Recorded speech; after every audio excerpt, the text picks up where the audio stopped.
Hello, everyone, and welcome to this week's episode of First Look, Final Word, the podcast where we take you along to see a movie with us. I'm Pete. And I'm Trevor. Hey, Chucks, what's going on? I couldn't think of something to say for this, so I just said, "Hey, Chucks." I just said, "Hey, Chucks."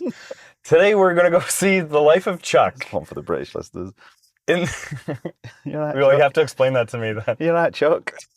Don't worry about it. In this extraordinary story of an ordinary man, Charles Chuck Krantz experiences the wonder of love, the heartbreak of loss, and the multitudes contained in all of us. So saying a lot while Multitudes, right? saying nothing, I guess. Yeah, I don't know much about this one, so I'm looking forward to seeing it. Well, this one had been on my radar since we'd gone to TIFF when Right. we saw The Shroud. So did this play at TIFF? So this played at TIFF, and it was like really, really, really well received there. A lot of people thought that it was going to win the People's Choice Award, but that ended up going to Saturday night. Oh, right, yeah. Instead. I remember now. But anyways, so this movie plays really, really well with audiences. When it premiered at TIFF, everyone thought that it was going to be a big awards contender. Oh, okay.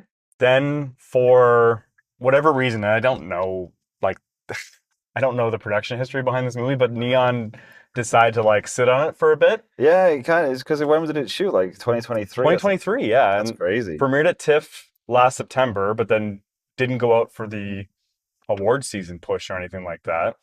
And now it seems like it's kind of just being dumped right before summertime. I'm not really sure why. Like you say, everything I've heard is that it's very good, but yeah, they're treating it like it's just something they don't really care about.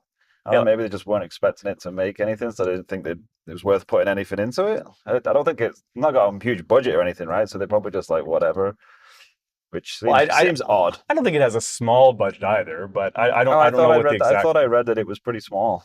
Well, what's small to you? Like 30 million or something? I guess. I think that, Neon does not really know how to market this movie. It's got some pretty big stars in it. Like Tom Hiddleston's not a nobody. Yeah, see, I think I was right. How much? 5 million. Whoa, okay. Well, there we go. That's what I mean. So I feel like they're just they're not even noticing it on their balance sheet. Who cares? Just whatever. But it's so strange though, because this movie, everyone who sees this movie goes gaga for it. Right. It's testing through the roof. You think a low budget movie would be where they'd be let's just push this and we'll make bank on it. Yeah. Well, Anora was a pretty low budget movie too. It won Best Picture. So I don't know exactly what's going to happen with this one.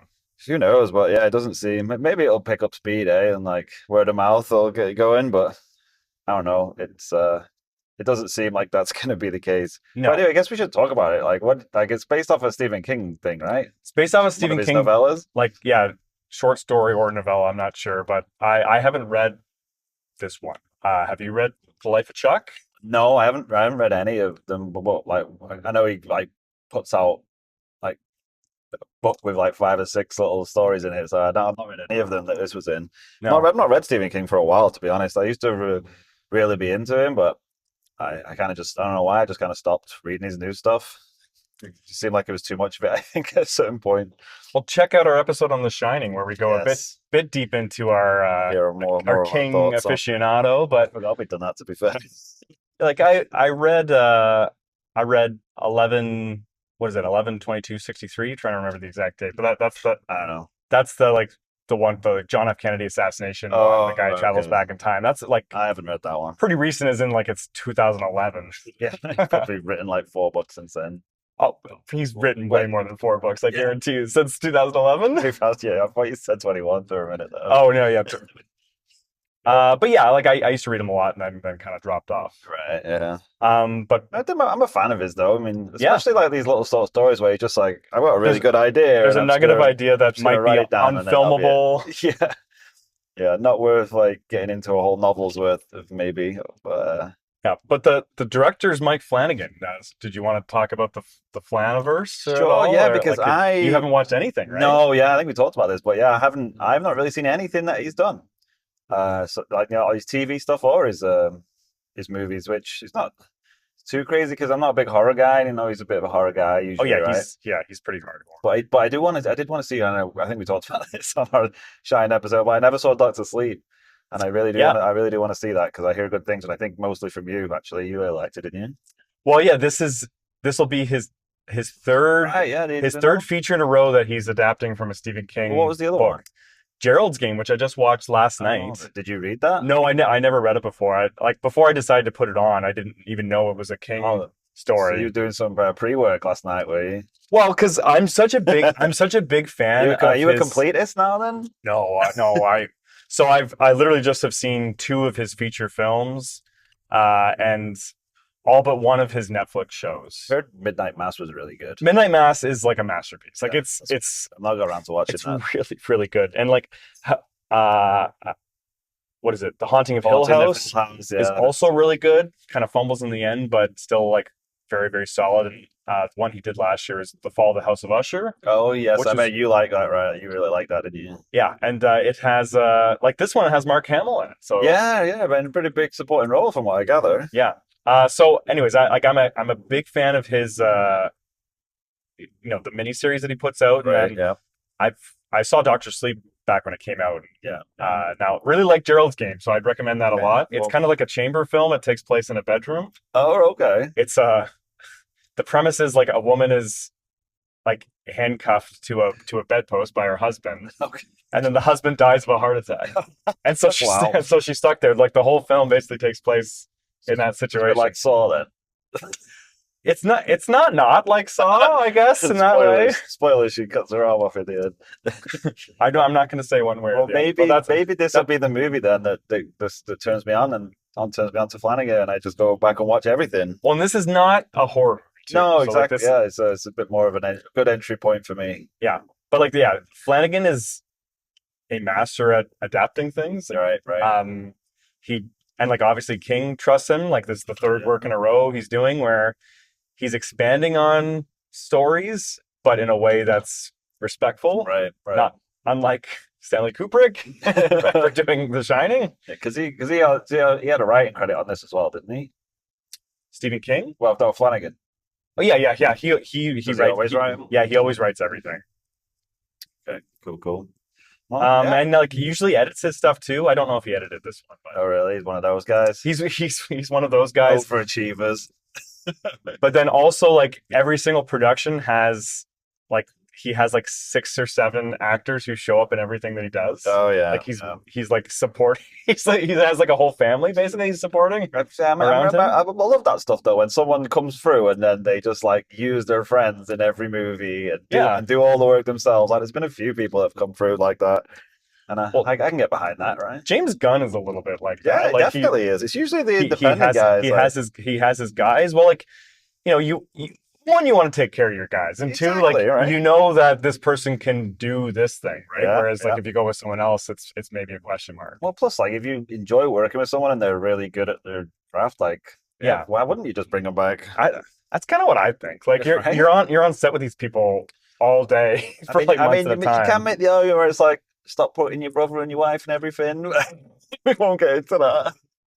Honestly, though, like I'm not going to defend the wife thing, but his brother's like, James Gunn, if anyone's not picked up on that. His brother's like really good in all the stuff he puts him in. Like, to be fair, he really is. Like he's very specific, but like he does his thing very well. Yeah, very true, very true. Like when he cast him as like the Iron Robot thing. Yes, and that. I'm getting the name wrong. Feature Commando. Yeah, but he was really good. Yeah, what was that thing's name? GI Robot. GI Robot. Yeah. Man, that's a great show. I'd forgotten about that show. Like, I'd like some Nazis to kill. Can we go kill some Nazis? It's been so long. Every character in that has such a great payoff. Yeah. Anyway, let's not make this a show. But no, it's actually the opportune time for a segue. Okay, nicely done. So I guess let's see. If you've been a listener to the podcast, you know Pete and I are watching every single live-action Superman movie leading up to James Gunn's Superman. Formerly known as Superman Legacy. Yeah, they are ramping up the marketing on this Superman movie. And like, I'm really trying not to get overly excited, but it's really got me hooked. All the viral social media marketing they're doing. Just keep posting little clips and like the reserve your tickets today to IMAX. That stuff. No, it's like behind the scenes stuff with the actors. Have you not seen anything? Oh, you sent me the there was one. Right? Yeah, but they've done a bunch. I showed my kids that where the scene is like Jimmy says hi to Clark, and then Clark just like takes off his glasses for a second, and Jimmy looks at him and he's like, "Who are you?" Yeah, yeah. They've done another thing with Jimmy where he's like shooting like for his social media, and he's like, "Hey, I'm here at the Daily Planet," and like people are just giving him shit. Still, Lois is just giving him a bunch of shit. And it just seems like they've nailed the tone of it like perfectly. But like I'm just trying not to get too excited. I'm getting very excited. Well, we've done this whole project around it. Like, I know it's not helped doing like watching all the others. We're watching every single live action Superman film, starting with the Golden Age with George Reeve and Kirk Allen. Yeah. We've now finished all of the Christopher Reeve movies. Yes. We did talk about Supergirl, unfortunately. Yeah, we'll just skip past that. That's fine. And today we're talking Superman Returns, which came out 20 years after Superman 4. Wow. Yeah, big gap. It's a pretty big gap. What year did this come out then? 2006. 2006. So it's almost another 20-year gap between that and the new one. Though there's a lot more Superman in between. There's some Superman stuff in between. We weren't starved for Superman. No, they definitely didn't starve us for Superman. But they were definitely trying to get a lot of Superman stuff going. Because like, for those 20 years, you mean, between Superman 4 and this one? Well, because like, yeah, there was a few different projects, right? Well, because Batman came out and was a sensation. Yeah. And then they were trying to get Tim Burton to make a Batman movie for a while. Yeah. And he was like sort of on board with it too. Like it got pretty far in development from what I understand. Yeah, it was going to be Nick Cage. Yeah, because they have there's that like production still, right, of him in the suit. Yeah. That went around with the long hair. Well, Cage is like the biggest Superman fan ever. Yeah. Wouldn't be surprised if he listens to these. Listen to these podcasts. Episodes. Yeah, Nick's a big fan of the show.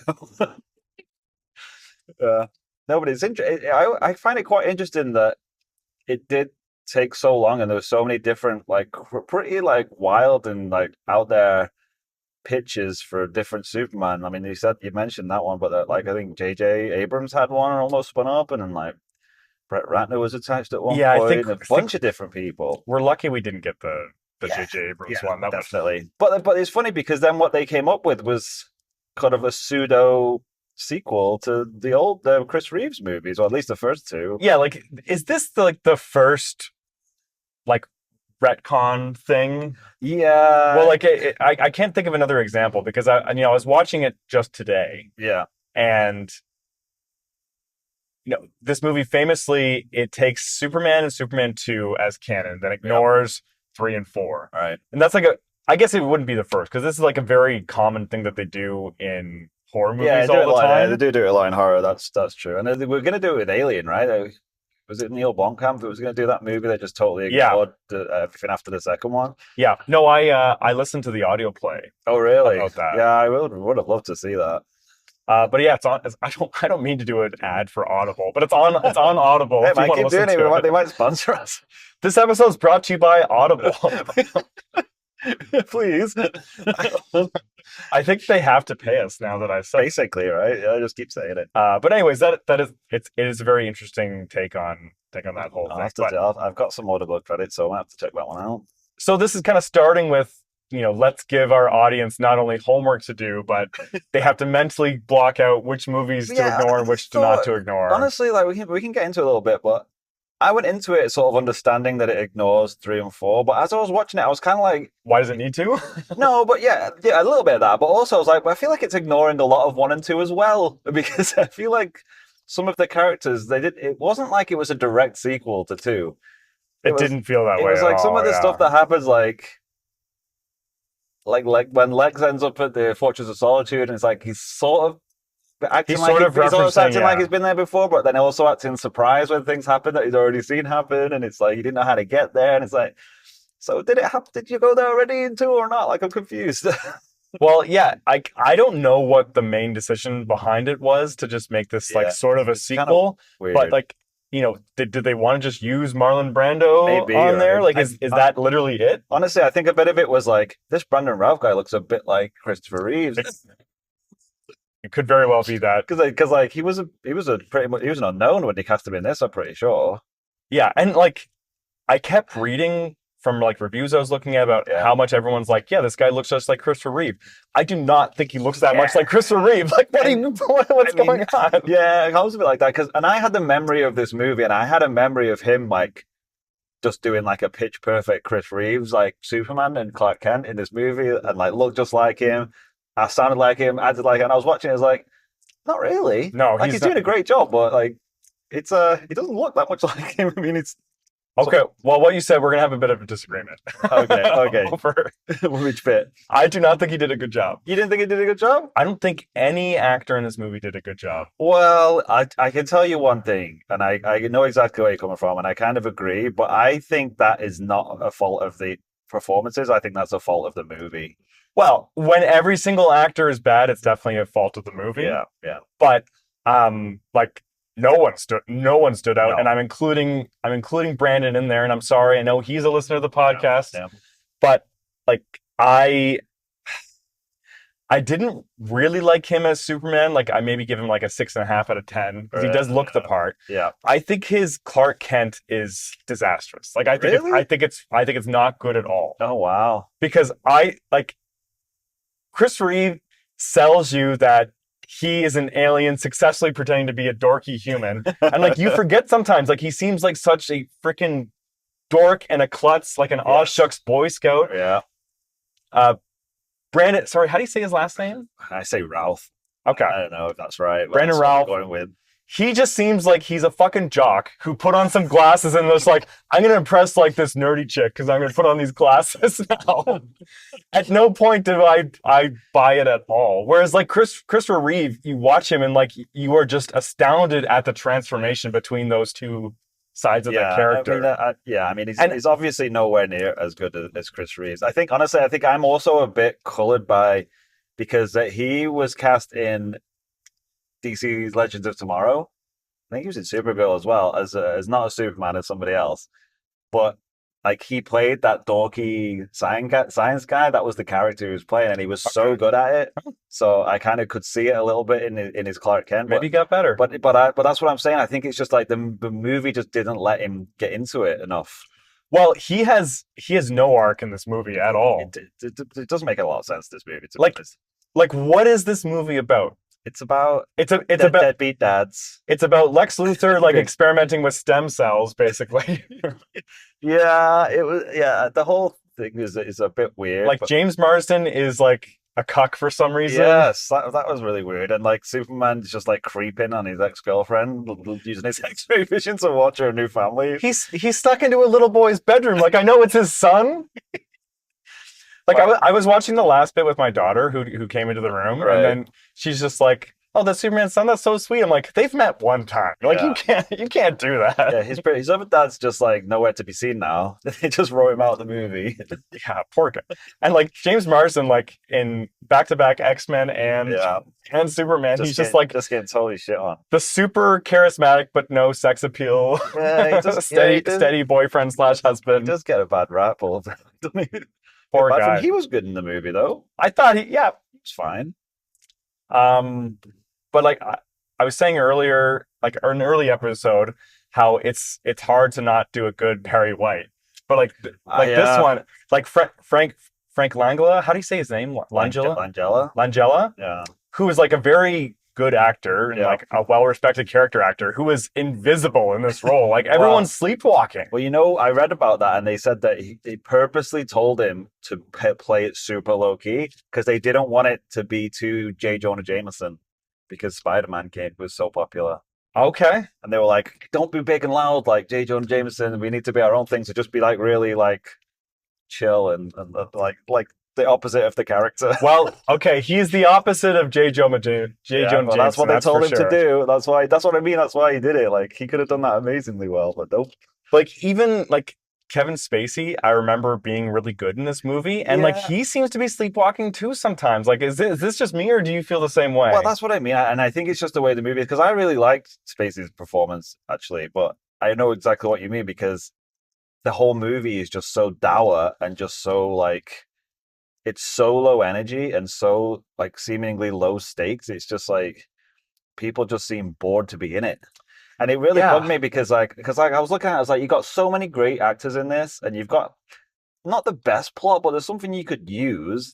Like you could make a plot out of it. I mean, maybe change some things. I think they have a great idea for a set piece. Yeah, but then why? And then it's just so poorly executed. It's just like it was almost boring to watch at times. Well, yeah, it just like there's basically 2 acts of this movie. Superman comes back, and then there's a big Kryptonian island. Yeah, Like the third act is so weird in this movie. I don't understand why they did that.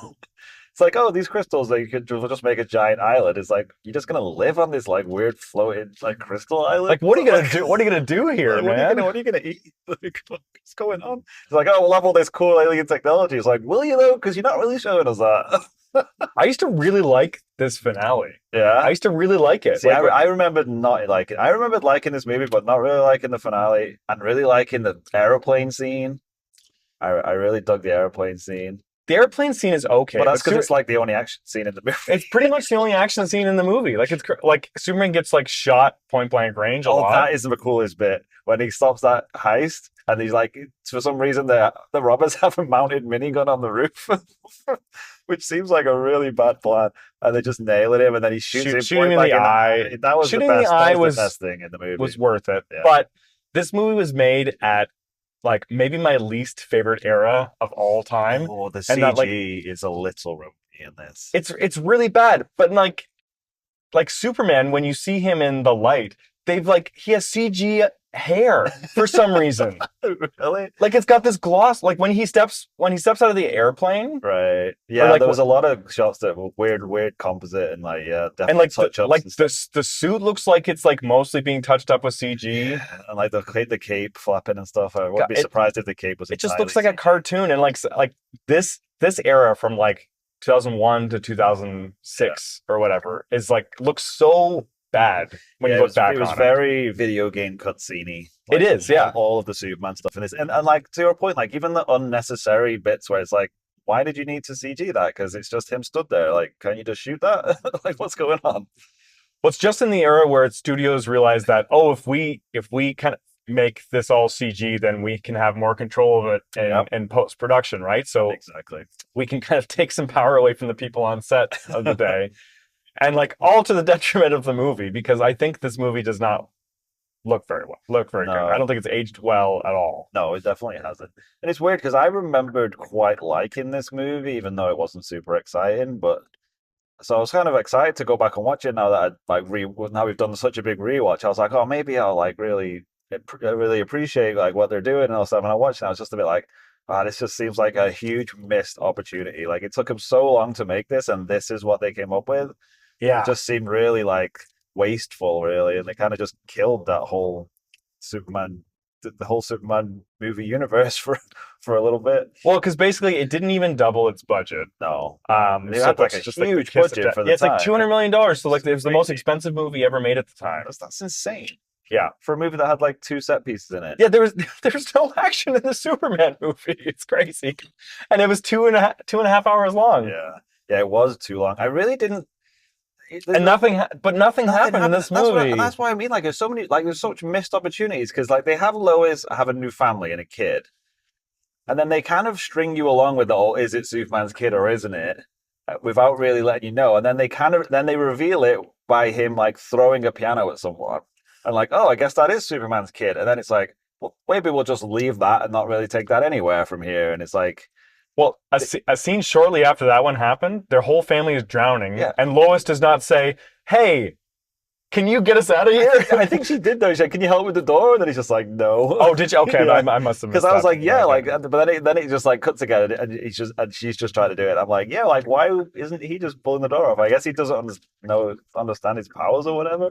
But then they teased that he was going to open the door, and then Marsden comes and opens it. Yeah. And then they basically have the kid do nothing else in the entire movie, just so that they can have Superman be like, hey, it's my kid. And it's like, so what was the point in all of that? It felt like it was just like setting up a sequel where it would be Superman and Superboy. I think they just really like saying the line, and the son becomes the father, and the father becomes the son. I did like all the Jor-El stuff. I'm not gonna lie, that really did that worked for me, like bringing that stuff back. It did, but like, why would Superman leave for 5 years? It does not make any sense. And like, he's like, I just had to see Krypton for myself. Well, did you take pictures? No. Did you bring anything back? No. Was there anything there? No. It must have been really lonely. No wonder you're so brooding and weird now. All your joy just went away in that 5-year flight through space. Yeah, seriously. Yeah, it was very odd. And like, I know this is nitpicky stuff because you just have to go with it that people don't put 2 and 2 together. That Clark They come Kent is back at Superman, the exact same but day. They come back like after 5 years. Like, nobody just takes a 5-year sabbatical from their job without anybody knowing where they are or hearing from them, and then suddenly showing back up without it being weird. And then for it to be the exact same time Superman shows up, it's like, come on now, like. And like, I don't think he's playing the physicality all that different between the two characters. Like, I guess he's not posing with his arms on his hips or whatever, but like Christopher Reeve, like he moves like an oaf when he's he's Clark Kent. His whole thing, it's a masterwork watching him do Clark Kent and Superman. I know it's unfair to compare the two, but this movie begs you to compare those two performances because they're saying it's a sequel. So it is a sequel. This guy is the same. We cast him because he looks just like Christopher Reeve, which again, I don't really think he does. No, I mean more than I do, but that's not saying much. Yeah, I don't know. I think. And I don't hate it as much as you do, but it definitely. I don't hate it. I'm just like, I'm confused by it. But it's the way it's written, though. Like, all the scenes with Clark Kent are just written so poorly. It's just like. Well, he's not an active participant in any part of the movie. Like, it doesn't make any sense. None of the stuff he does make sense. He comes back and then he helps with a few odd jobs while Lex is, has this plan to use this Kryptonian technology to like create more beachfront property. I guess it's a fun wink to the Gene Hackman thing. That's what I mean. There's a lot of like. But Kevin Spacey's not fun in the movie the way that Gene Hackman is fun. No, so like he's just more sinister, I guess. But like not even really. No character is really a carryover except for Superman, who's supposed to be like just like Christopher Reeve. Because it's not like Kate Bosworth is doing Margot Kidder. No. Like she's doing as far away from that as possible. What did you think of her, Lois Lane? I thought she was nothing. Like it was so. It was just like what are you even trying to do here? Like I think did she just hit her head on this airplane too much? Like, and that's Wasn't there a line about that's why she's like that. Like, she's just flopping around there. It's like it's not Lois Lane. It's just random female reporter. It is just random female reporter. Nothing to say for herself. Like, and the idea that she's supposed to have won a Pulitzer and she's like 22 years old or something. Yeah. Which is really weird because if it's supposed to be in a 5-year gap, that means that Superman was with Lois Lane. No, well, she was like 17. The actress is 22. I think she's playing older. I guess, but I mean, she looks young. Yeah, she looks pretty young. It's the whole thing is just odd. I just found it odd. Nope. I think that Superman waited until her 18th birthday, though, even though they became friends before that. It was natural progression of the friendship. Yeah, exactly. No, but I think like she made absolutely no impression whatsoever. And again, like it's. But I don't blame her. Again, like I just think like they gave her nothing to do. Yeah, like I think it's all by design. Like they did not have a good handle on the character, and they didn't have someone like Margot Kidder who's going to fight to like get her personality interjected in there. Like she's only 22. Like she does not she looks the part, but she does not know how to act the part, and then she doesn't have the cachet to say like, hey, maybe this character can be doing something. Yeah, it's like maybe I could try something. It's like they took everything. They took Superman and they're like, how about if we just strip out all the fun and all the wonder out of Superman and just make it super po-faced and depressed. Yeah. And it was like, and that's what you get. And it's like, I mean, that's a choice, I suppose, but I don't know why anybody would want that.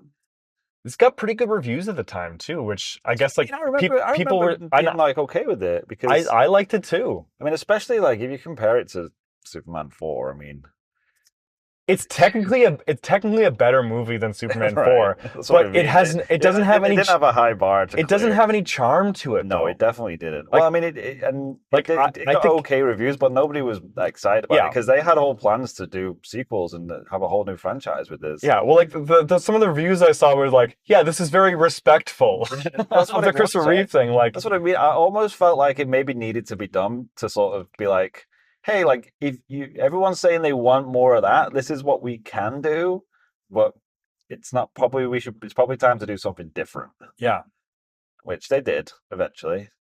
but for better or worse. And then we're gonna be doing something different again. Yeah, Looks like. that's But what I mean. I feel like we're coming full circle. I feel like this was the start of the move away from the kind of like that fun sort of wonder of Superman, and it was like they were trying to make it more real and emotional, and like Superman's got real deep problems and thoughts he's got on in his head, and then they went super gritty and real with the Snyderverse stuff, which we'll get into, and then that people thought that went too far, and now they're kind of okay. Now let's snap it back to like go back to the start and what like Superman, what made Superman fun and enjoyable. Let's go back and do that. And it's like, yeah, it took you a while to figure that out. I just hope they do it well. What I think is going to happen with the Gunn movie, and this is how the original Donner one was, like it was goofy and fun, but there was a lot of like real mature emotions going on behind all that too. Like we were talking in our review about how like Superman's the loneliest character in the world in a movie that's very funny. Yeah. Yeah, it's like you don't. It's a balance, right? It's getting that balance right, which I think James Gunn is actually pretty good at doing. He's really good at that. So we're optimistic in this on this podcast. Well, my one concern about it is that he's better when it's like let's do an ensemble and get a bunch of people in, which he's kind of made this Superman movie like that. It seems there's a whole whack of characters in here, which. On the one hand, I'm like, good, because he's great at doing a whole whack of interesting, cool characters and how they interact. But at the same time, I'm like, but I don't know if I care so much about that. I want to see Superman do stuff. How are they going to give all these characters enough to do and still make it a Superman movie? Well, the trailer makes it seem more like it's a two-hander with him and Lois, which I think is... Yes, the newest trailer for sure. Yeah. Because like the first trailer that came out, I was like, holy crap, there's a lot of superheroes in this. How are they going to do this? Well, and I just finished All-Star Superman, and I can tell you that there's a lot going on. There's a lot of like different side missions and stuff. Not that this movie's not like completely just like a one for that thing, but I'm thinking like a lot of it's just going to be like vignettes. Yeah, like he's off doing this. Yeah, yeah. That's a tough act to do though, man. Like it's gonna be an ambitious project, especially when you're like introducing all of these characters a lot of the time. It's not like you'll know this guy. It's like no, here's an entirely character that you've never seen on screen before. We're just going to pretend like you all know who he is. But I'm here for it. I'm here for it. I guess it's a positive for Superman Returns too, in that they decide to not do an origin story. Yes, that's true. Yeah, because maybe the thinking was, in 2006 people are sick of origin stories already. Exactly. Yeah. Did you notice, just to sort of butt out? Did you notice the two cameos in this one? No, I don't think so. So it was Lois and Jimmy from the old George Reeves show. Oh, really? Okay. Yeah, so the old lady that Lex marries at the beginning was old Lois Lane. And like seeing her just made me smile because I loved her portrayal. What was that? What was her name again? Because she was in the Kirk Allen one too, right? Yeah, she was, and they brought her back in the George Reeves one. Is it Noelle? Noelle something or other, yeah. Yeah, okay. I really liked her Lois Lane, but yeah, she played the old lady. That would be pretty incredible if I recognized her. No, and I already knew because I read about it. And the other one that there was no way you would get, because I was like, is it? But the bartender who serves Clark and Jimmy at the bar is Jimmy from the show. Okay, they couldn't have given him a meteor role. No, he was wearing the bow tie and he had a couple of lines. Okay. Yeah, I guess I did. I do remember some of the bow tie. Bow tie is a statement piece. That's for sure. Right? Yeah. And I guess I did like that. I have a soft spot for bringing all kids, just fucking giving them a cameo. But sure. Well, why not? They're just sticking. Yeah. They're sticking around, and probably can pay them next to nothing. I'm guessing. Freaking like old as time by the time that came out. So I guess that's the reason why they had it so that Lex Luthor just like banged an old lady to get a fortune. Even though like all the movies like they definitely implied that he banged her, right? It was really creepy. He gave her pleasure she's never known before. But let's not get into the thing is, the previous movies always showed like he was either wealthy or he had ways of getting wealth pretty quickly. Yeah, he was just a mastermind criminal. He's not like a sugar daddy. And then like, no, I guess he would be the opposite of a sugar daddy. Baby? A sugar baby? Is that what it's called? I think so. Yeah. Okay. And then Lois, when she's on his yacht, she's like, would you scam some old lady out of her money? Like, this is a common thing we know that Lex Luthor does. Yeah, we all know all those old ladies that have mega yachts just hanging out on their property. Jesus Christ. And like he's still a wanted criminal. He can't inherit that money anyways. But he wasn't a wanted criminal at that point. She said to him, like, aren't you supposed to be serving the second of 2 life sentences? Yeah, and he said that he got off with it because Superman never showed up for the court date. Which, I must have missed that. Yeah, because that makes no sense. There was a whatsoever. subplot where, like, because he says, like, oh, he's never heard of things like Miranda rights or like showing up for your court case. Because I guess the point being, like, he just captures him at the end of 2 and drops him off he does just drop him in prison. It's like, that's not due process, Superman. It's like there has to be a whole trial. That just breaks the whole logic of all comics, though, is the thing. I know, that's what I mean. It's so dour. Like, he's going into this thing about, like, how, and I guess the old lady was supposed to have, like, I guess, bankrolled his defense or get whatever, I guess. I don't know. It seemed like a weird way to do it. Like, just have him break out of prison, right? He's a mastermind. You know what? Break out of prison, steal a yacht. That's all he had to do. Or have him do a heist or something. Something fun. Banging an old lady is not fun. But it's real, Trevor. It's real. real. Jesus. It happens. Oh, yeah, man. That was the whole movie was like that. We didn't even mention, like, I was like, there's Cal Penn's in this movie. He's not doing like random henchmen. He's not doing anything in here. Like, I was like, oh, maybe he's like the new. He's gonna be the funny one. Yeah, he's gonna be the new funny sidekick, and he's like, nope, he's gonna do. He says like 2 words in the movie. Just gonna look sort of shocked and confused a lot of the time, but also be like a genius mechanic, for plot reasons when it needs to be. And like, and I don't understand why they just like a pseudo Miss Tessmacher that was just exactly like Miss Tessmacher and did the exact same. But they weren't calling her, yeah. No, it wasn't. She was like Kitty or whatever, and she had this exact same arc as Miss Tessmacher in every movie. I think Parker Posey was very good in this. Yeah, she's always really good. Maybe she's the one I'm most impressed with in the movie. But everyone else, and it sounds like that was like they were going for a somber tone. Yeah, they definitely for whatever reason. Yeah, I think they did exactly what they went out to do, and I think they had this idea of like, we'll make it more serious and more like real issues. But I think they went a bit too far and sort of forgot why people want to see Superman. It's like Superman meets Maury Povich. It was a bit, right? You are not the father. There was so much of that, and like this weird love triangle. It's like, well, who am I rooting for here? Because I want to root for Superman because he's Superman, but to be honest, he's like he acted like a bit of a jerk, and James Marsden's getting totally screwed over now. Well, this is working off the Donner cut, which does not have him wipe her memory. Is that right? Or I guess so. So that's the other thing. But did he bang her and wipe her memory? Then he left Earth for 5 years. Is that what happened? In the Donner cut, he bangs her before he loses his powers. Okay, well, I guess that's important then. It's very important. That was a big change in that edit. But you know what? Even if he loses his powers, wouldn't his DNA still be Kryptonian? Yeah, it doesn't make any difference. It doesn't make you human. Like, this isn't a human-making machine. I don't know. It gave him human clothes. So who knows what it can do? Was that pre-programmed into that? Yeah, I don't machine? Yeah, the Donner cut does do that. The Donner cut does a lot of things better. Probably wise, but it's not. But it's also got some flaws. But we'll have to do a special Donner cut episode. I kind of don't want to watch it. Yeah, I mean, it's worth watching. It's not like, oh, this is the movie that I really wanted. It's like some of it's good, but some of it's like, why did you cut that iconic line out? That doesn't make any sense. He's probably mad. Well, it's because Donner didn't shoot that one. Yeah, exactly. Yeah. Well, so those are our thoughts on Superman Returns. Next week we're talking Man of Steel. Yes. Right? Yeah. I feel like I only watched Man of Steel once. I only saw it once in theaters. I feel like I saw it once and I was like, that's really good, and then never watched it again. I was pretty happy with it. So I'd be really interested to go back and watch it, especially after all the Batman v Superman and Justice League stuff. Just to go back and actually see, because from what I remember of it, it's actually like that's pretty good. Like in how toxic the fan base has gotten. That's what I mean. Like it's almost like you pre-programmed to be like, they're no good, those Snyder movies, which is not true. They weren't bad movies. Yeah, and this one and Man of Steel comes out only 7 years after this one, so it didn't take them too long. That's pretty quick between. It is. Superhero characters. Not quick for a Spider-Man reboot, but pretty quick otherwise. Quick for a Spider-Man reboot, yeah. It's every other Tuesday.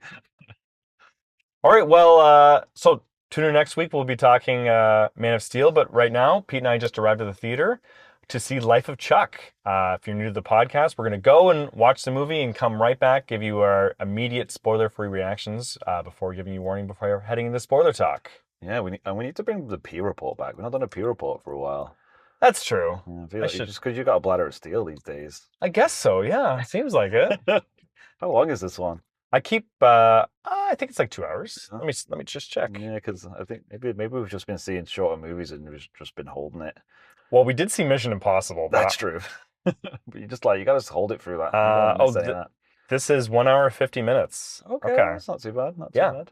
Well, we should get in there and see some trailers. Let's go see.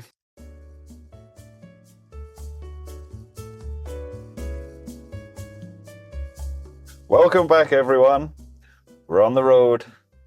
Goodbye, Chuck. It's nice knowing you. Yeah, goodbye, Chuck. Yes. Pete, what did you think about this movie? I freaking loved that movie. I loved it too. I'm like, I was so scared. You were not gonna like it. I don't understand why they've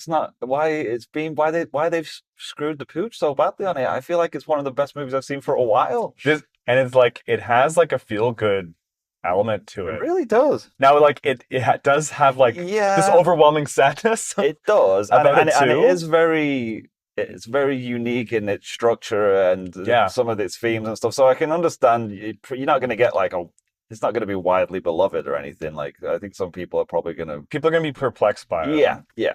Like I don't think my mother would really enjoy this movie. No offense, Mom. It's no Tron Ares. It's no Tron Ares. It was one of those times where I was watching it and I was enjoying it so much and I was so invested that I was like, please make the ending not be horrible. Stick the landing. Yeah, I was like, I don't know how this is going to end, and I feel like if it doesn't end in a way that satisfies me, I'm going to be so disappointed. Oh, like I knew, like I called exactly that, the ending and yeah, well, it wasn't you kind of know you know what's going to happen. Yeah, I just wanted him to do it right well though. Like it wasn't shocking. Yeah. It wasn't like a twist ending or anything. I just wanted him to do it well. And it's so interesting that this is a Stephen King story yeah. because there is like a horror element to it. There is, right? And it could have leaned into that way more. It could have really played as a horror movie, yeah, but I wonder if his story lingers more on some of those bits. I kind of hope not, like because some of the Stephen King books, like they do have like this air of positivity to them. Yeah. Like in this one, like. You know, it could have just been filled with this existential dread. Exactly, right, yeah. And then, like, you know, it still just leaves you with this, like, happy feeling inside. It's kind of the opposite, right? It's like, it's well, don't want to get into spoilers too much, but no, it's going to be impossible to talk about this movie, though. Like, maybe we could just talk about some performances. Yeah, well, I mean, I guess we could talk about more generally in the structure, because it kind of tells the story in reverse, kind of. Yes. A bit like Benjamin Button style. I would say this is actually a story in reverse, unlike How I Met Your Mother, which I do not think is a story in reverse. I think that's a story going forwards. Oh, I never really watched that, to be honest. I have such a gripe with how that show marketed itself. Well, isn't that just like the framing though? Like it's telling a story of the past? Yeah, but no, like the tagline of the show is a love story in reverse. Oh, really? Yeah, it's fucking stupid. I hate it. Well, tell her that you've stumbled upon another one of Trevor's hates. And I don't hate the show. I think it's fine. Just hate the conceit of it. I think it's a little overrated, but yeah. I mean, I never got into it, so I don't know talk about How I Met Your Mother. I know it's gone a bit of a tangent. There's not really many parallels between this movie and How I Met Your Mother, but yeah, I kind of like that because personally, I think because it's not really a spoiler to say it starts with Act 3 and then Act 2 and then Act 1. Yes. If it had just done 1, 2, 3, I don't think it would have worked any near as well. Well, no, absolutely not. And I also think if it did like time jumping, it also wouldn't have worked. True. I thought it was going to do that. Like I thought it was going to be jumping back and forth. Right. Yeah. And there's actually only one time that it did that. That it jumped forward to a scene in the future or whatever. Yeah, I was actually quite surprised with how little His name's Tom Hiddleston. Hiddleston, yeah. How little he was actually in the movie. I would say he is a supporting character. I think the main character is the 11-year-old version. Yeah, like of he him was who gets the most screen that time. section was way more focused than the section with actually him in it. I think I clocked Act 3 starting at an hour into the movie, and then went for the additional 50-minute runtime. So I think that was most of it. Now there were a few different versions of Chuck in that period. Fair. Like what was it, like 7, 10, and 15 or something? But yeah, Hiddleston is just in that middle period, middle act, and I felt that felt like the shortest one as well. It was definitely the shortest because it was just it was just one day. Yeah, without spoiling it, was still amazing. There's a dance sequence in this that's obviously not as good as the dance sequence from Sinners, but is like also one of the best dance sequences I've seen in the past few years, right? Like this is like a bit of a stealth musical, really. Like it's dancing especially is a huge part of this movie, which I was not expecting, even though he's dancing in the poster. So I probably should have. I thought he was going to dance a little bit. I thought he was going to dance on the keyboards. I thought it was just like he's happy. Yeah, he's just a happy guy. You know what? Good for you, Chuck. Oh man, you talk about big and just give me a flashback to Superman Returns, but we've talked enough about that. No, we can't do that. I really like this movie. We got to give it its due. Yes, exactly. No more Superman talk for right now. So who were your MVPs for performance? Oh, that's tough, man. I felt like every performance was really great, to be honest with you. You know who I really like, and I forget his name, so I apologize, but he was in Captain America as well this year. The guy who played the original Captain America.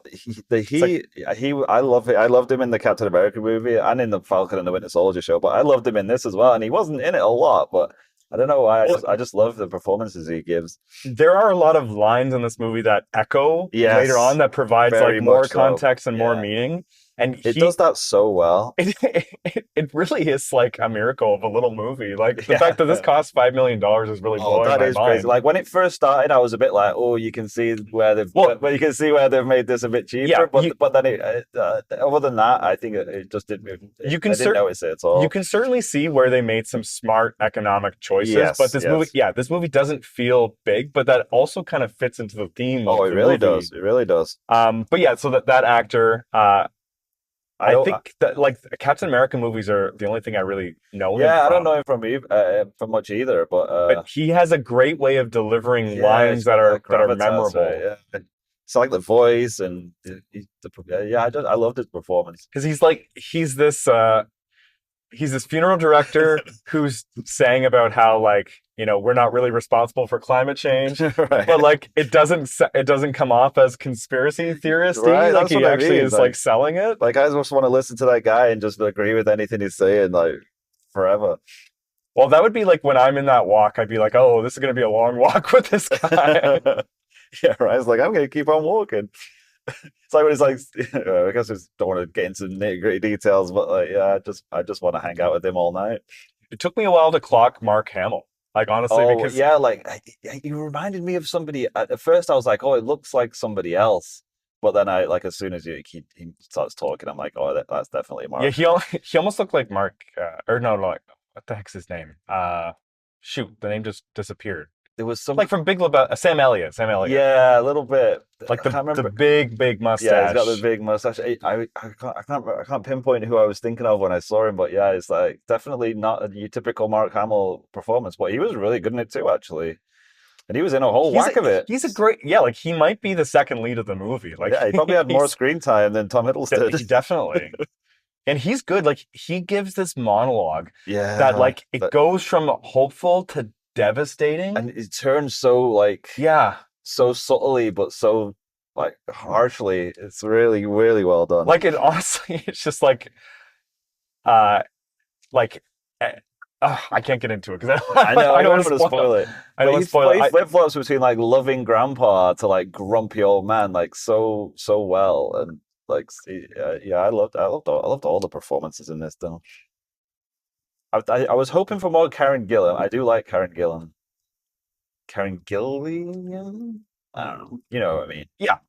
No, she's great. Like, yeah, she was only in the first act, and then you see her a Yeah. little bit kind of peppered in the other acts.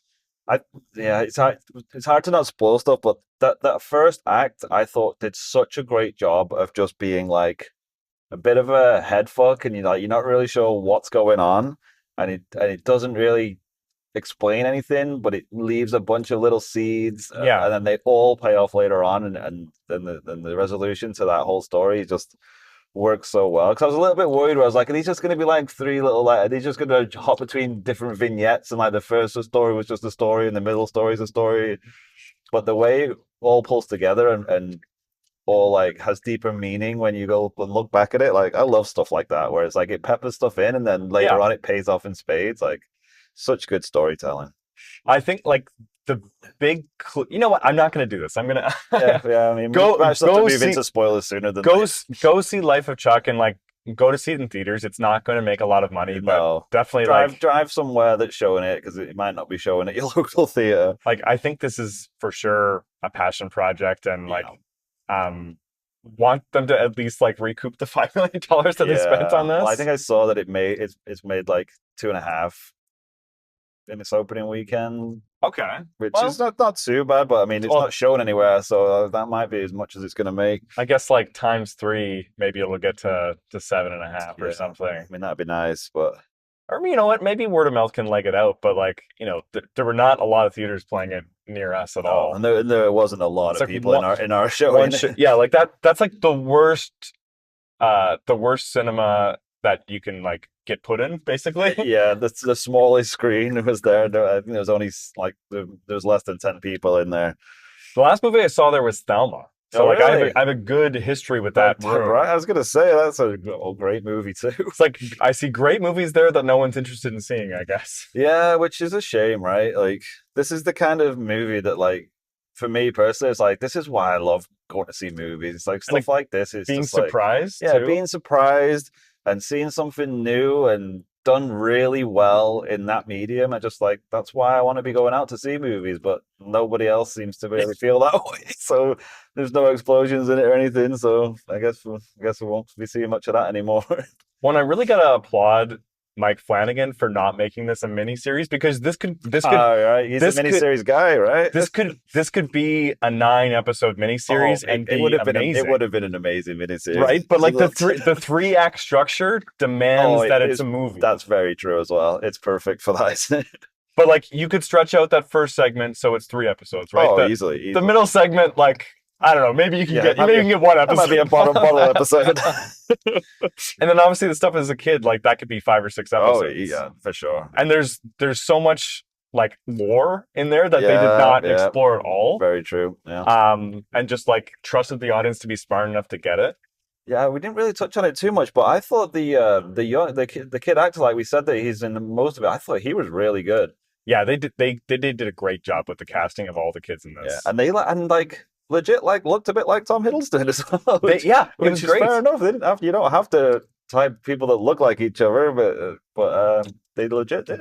I think the oldest like kid Chuck was Jacob Tremblay. Yes, I think I read that. It's his son, right?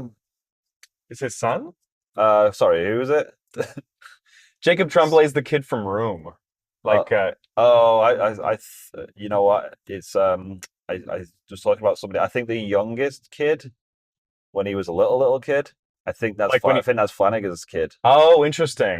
Yeah. It's like that's the kid who like oh yeah. You know what? I almost said a spoiler there. We haven't gotten to spoilers yet.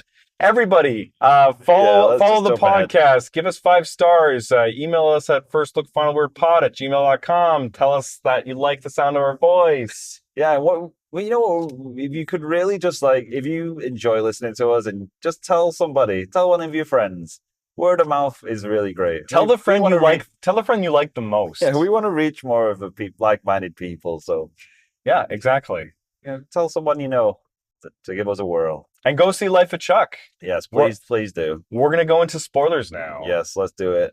Let's rip the band-aid off. Okay, so what were you thinking during that first segment? I was very confused.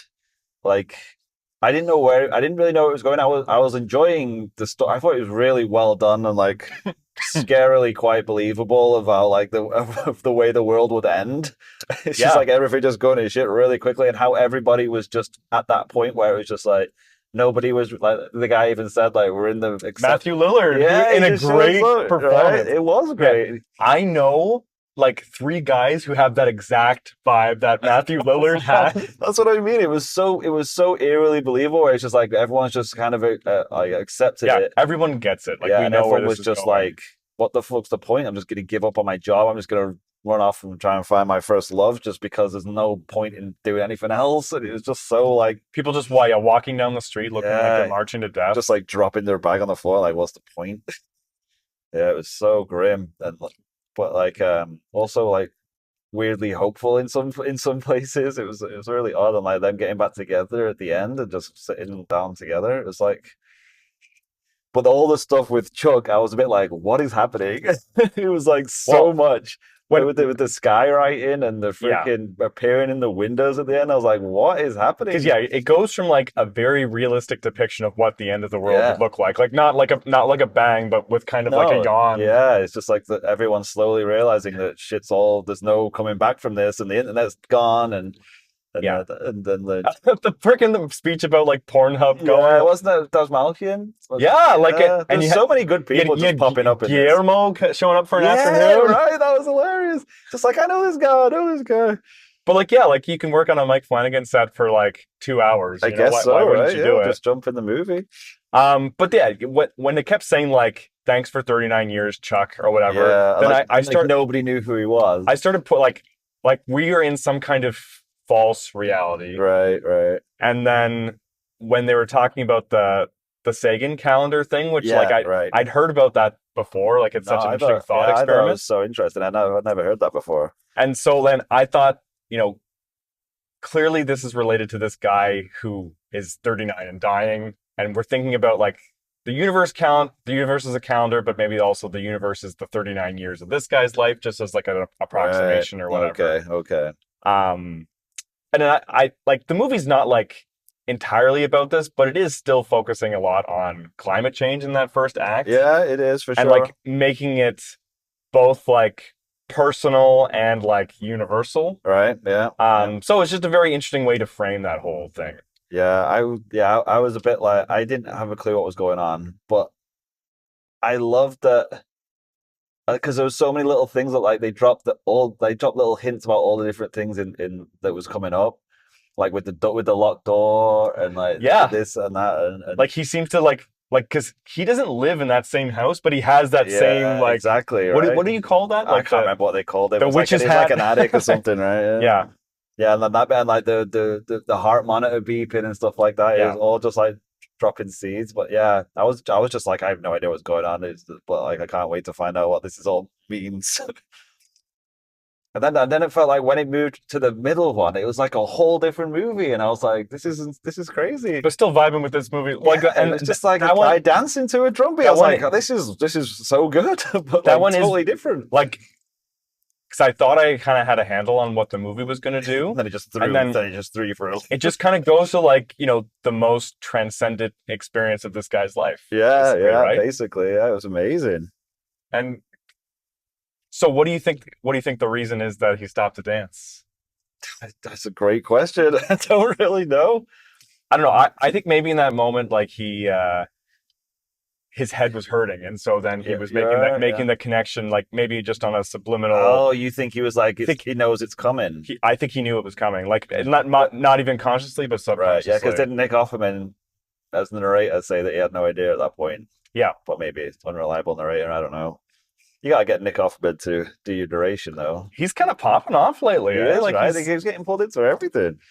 You might as well. Like, the guy's a steady hand, right? He's got a great voice too. But that dance sequence was just so incredible. Amazing. So amazing. I didn't know he could dance that well. Does he have a background in dance? That's what I mean. I've never heard about him dancing. You know about Tom Holland as a dancer, right? But Tom Hiddleston? No. But no, so my mind just went to a potential doomsday scene of those two dancing.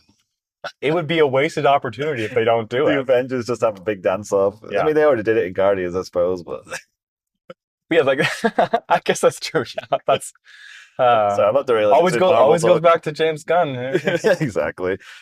But no, like that, like it is really hard thing to do to film a dance scene, and then to film a dance scene where everyone around would be legitimately excited about that. Right. And like we're creating a like a viral moment, but it seems so like real and legitimate, and like it seemed like they were actually capturing the magic that they're saying that they're depicting on screen. Exactly. Well, especially in today's world of just manufactured stuff, like everything just seems fake. But yeah, I know exactly what you mean. It was like it seemed like a real legitimate, like this is just a moment in time that these three people came together and did this crazy thing, and it's like it'll never happen again. Yeah. Well, that drumming was insane, by the way. She was really like I assume she's like a professional drummer. She must be. She must be. I wouldn't have paid the two dancers, frankly. Like, no, I mean, it's fucking my money. It's my magic hat, so sorry about that. Well, yeah, and I guess another reason why the dancing in that, like, why the middle segment is there basically is because, like, as his mind is going, as he's whittling away, that's still like. That's the core memory that he still is left with. Yeah. I love that. It just like it turned into just a story about a boy who just always wanted to dance. Yeah. Yeah. But like this movie was taking such big sentimental swings, and it would have been so lame if they did not do it right.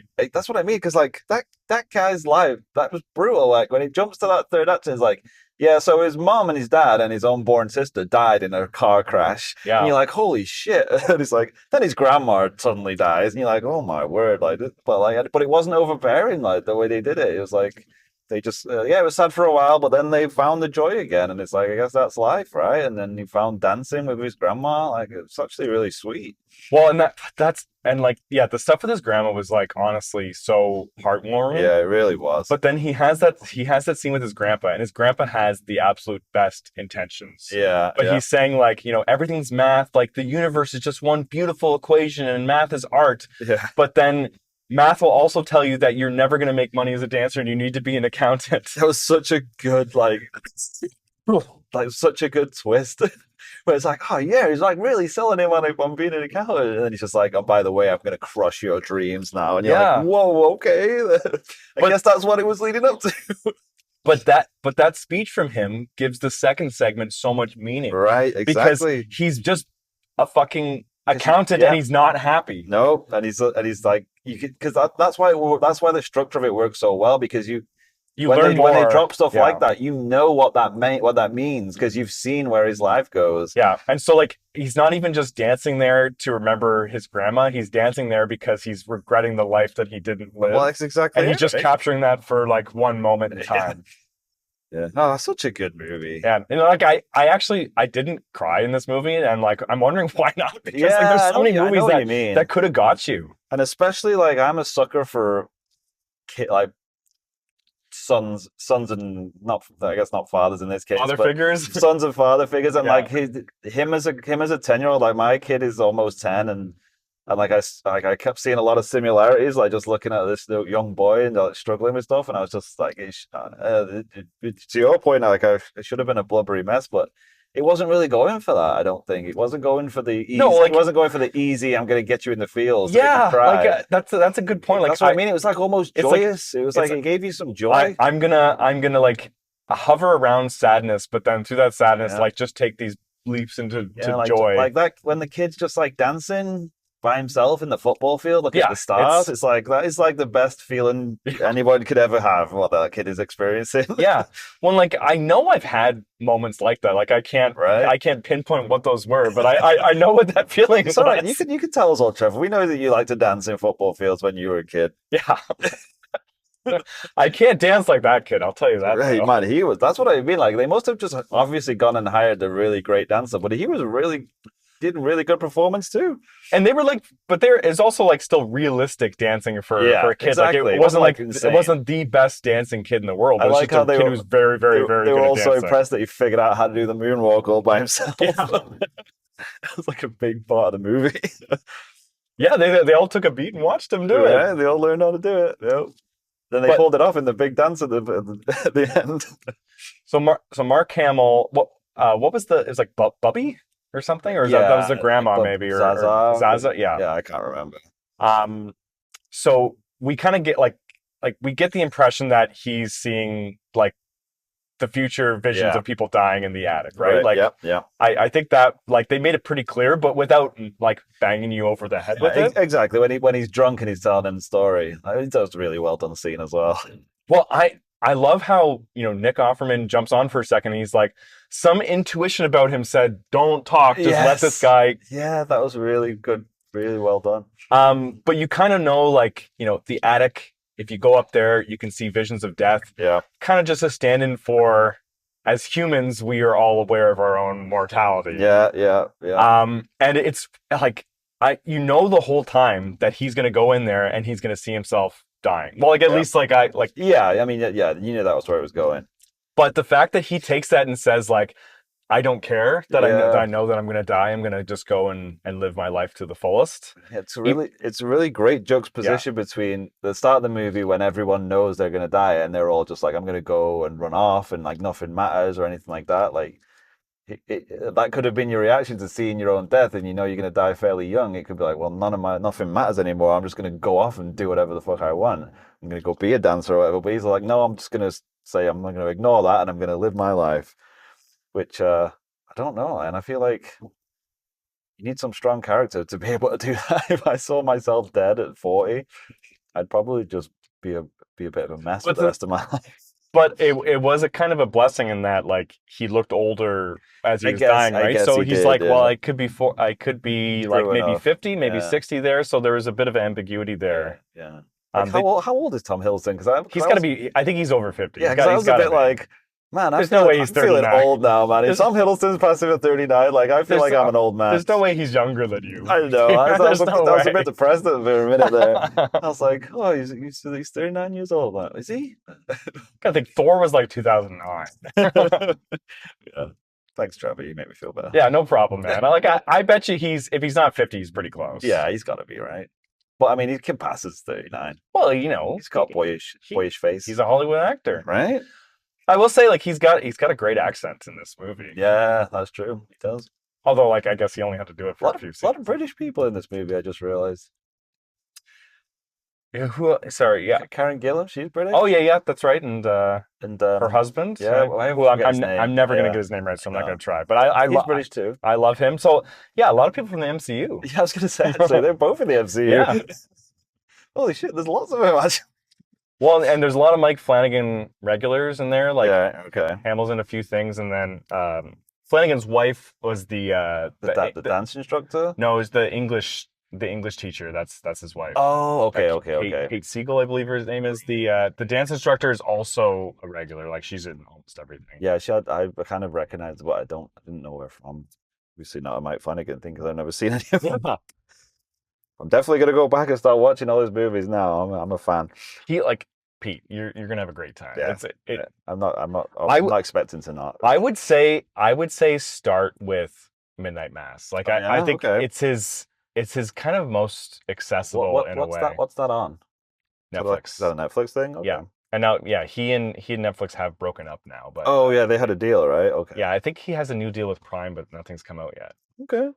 I've got Prime on Netflix. I can handle that. Definitely check that out. I also really like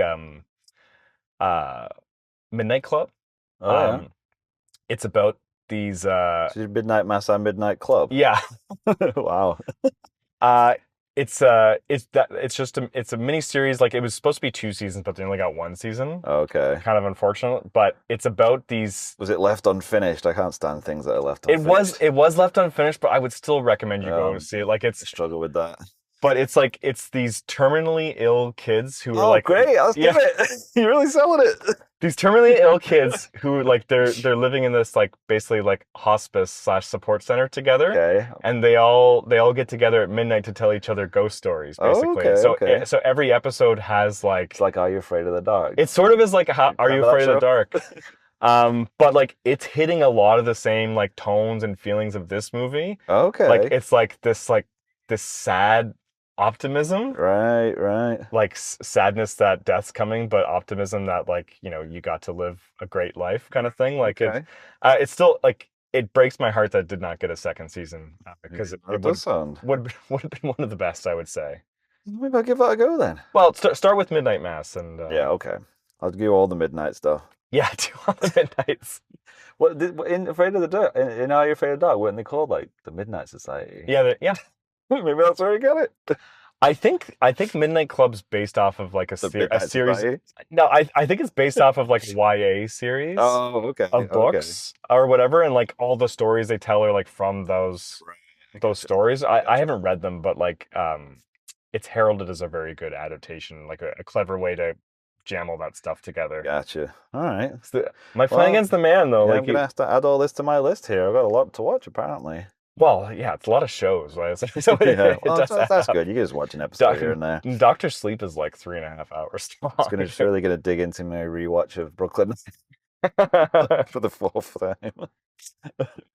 But yeah, so we rate things at a 6.5 on this podcast. Oh yeah. Pete, I think I'm gonna give this a 6.3. Whoa, 6.3. okay. Like pretty high. Yeah, I wanted to give it real high, but I was like, I don't know, I don't want to over egg it and like Trevor make fun of me. But yeah, like I can't argue with 6.3. I was gonna say 6.2, 6.2-ish, but it's very good. It's a pretty good movie. Like it's very good. The fact that like if they had maybe like doubled the budget, like yeah, it would be a perfect movie. Yeah, I was gonna say if they just pumped it up a little bit just to judge up a couple. But I mean, I think there was only one scene where I was like, oh, that you can see where, and it was at the beginning where they're doing the relief efforts and clean up California. I was like, that is just 4 people in a parking lot with some rubble. It's like, but then the next scene was just like archival footage. Like I don't even know why they bothered using that shot. It looked so weird and cheap. But that was the only time it tripped me up, though, to be honest.